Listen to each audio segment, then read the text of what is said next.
Well, it's a great honor to be here today. Thank you, Honorable Mr. Justice P.S. Narasimha, Senior Advocate Dr. Abhishek Manu Singhvi, Chancellor Mr. Naveen Jindal, Dr. C. Raj Kumar, Solicitor General, Attorney General. To be honest, I've never been in a room with so many dignitaries, so I'm quite nervous. His Excellency. I'm extremely honored and humbled to be receiving the Dr. L.M. Singhvi Trinity Scholarship. Of course, receiving any scholarship is a matter of great pride, but the Singhvi Trinity carries special meaning for me for two reasons. The first has to do with Dr. Abhishek Manu Singhvi's father, the great Dr. L.M. Singhvi, after whom the scholarship is named. So as many of you know, Dr. L.M. Singhvi was headed the high-level committee on the Indian diaspora in the early 2000s and recommended creating overseas citizen of India status. He had a vision of a globalized India where the Indian diaspora catalyzed foreign investment, technology and knowledge transfer, etc. And he spoke of building a bridge between India and the rest of the world. In some ways, I feel he had me in mind. My mother, who is here today, is Indian. My mother is Indian, but as you can probably tell, my father is foreign, so I'm a mix. And so in that sense, I feel honored that this scholarship is being awarded to me. I completed my undergraduate degree from the University of Chicago. I returned to India to work and then pursued law from Jindal Global University.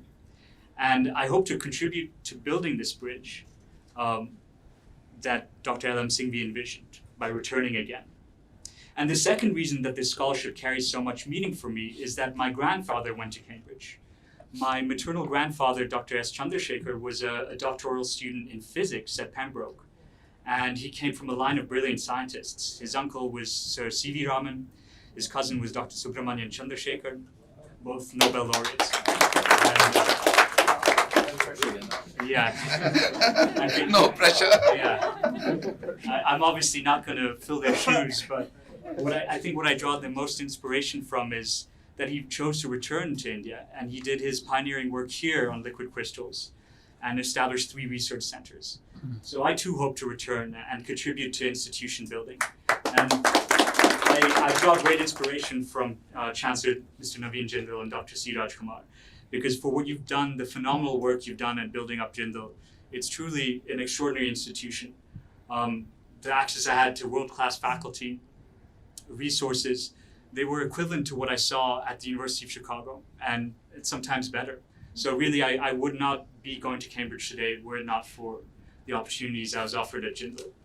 And lastly, this is maybe perhaps my dream, is that I hope sometime in the near future, perhaps a young British student will be standing before you, thrilled to be receiving a scholarship to pursue a master's in law, perhaps from Jindal, and chooses it over some premier institution, perhaps chooses it even over an Oxbridge.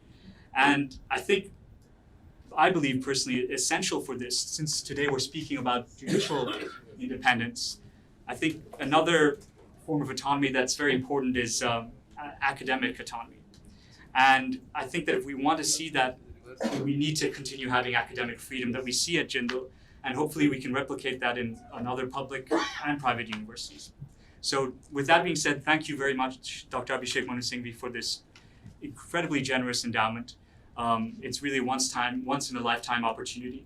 I'd also like to thank Jindal Global University for the opportunities I was offered. I would like to briefly also acknowledge Dr. Sudhir Krishnaswamy and Senior Advocate Jana Kothari, who introduced me to the law in Bangalore. And lastly, I would like to thank my parents, my mother and my father, who couldn't be here today. You've supported me through all my mistakes and achievements. So thank you very much, and thank you to my sister as well, Mia.